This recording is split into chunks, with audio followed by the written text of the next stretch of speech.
নমস্কার বন্ধুরা, গ্রাম বাংলার রান্নাঘরে সবাইকে স্বাগত।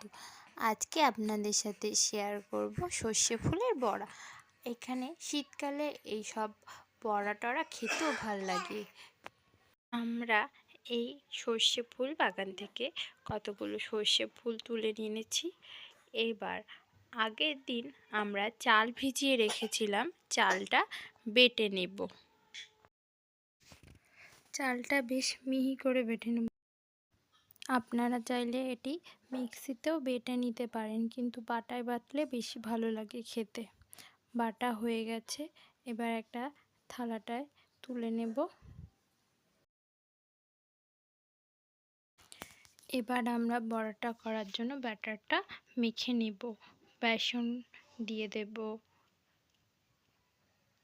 নুন, হলুদ, পেঁয়াজ কুচি, লঙ্কা কুচি দিয়ে কিছুটা পরিমাণ জল দিয়ে এবার আমরা ব্যাটারটা ভালো করে মেখে নেব। শীতকালে সমস্ত রকমের ভাজা জিনিস বেশি ভালো লাগে। এবার কড়াইয়ে তেল দিয়ে দেব। তেলটা কড়াই খুন্তি দিয়ে চারিপাশে কড়াইয়ের ছড়িয়ে নেব।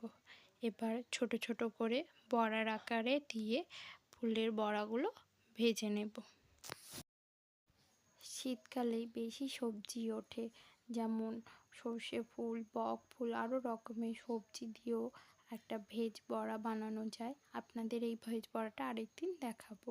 সবগুলো বড়া কড়াইয়ে দেওয়া হয়ে গেছে, এক সাইড হয়ে গেছে। উল্টে পাল্টে হালকা আঁচে বেশ লাল লাল করে ভেজে নেব। রান্না হয়ে গেছে, তুলে নিচ্ছি। ভিডিওটি ভালো লাগলে লাইক, কমেন্ট, শেয়ার ও চ্যানেলটি সাবস্ক্রাইব করে পাশে থাকবেন। ধন্যবাদ।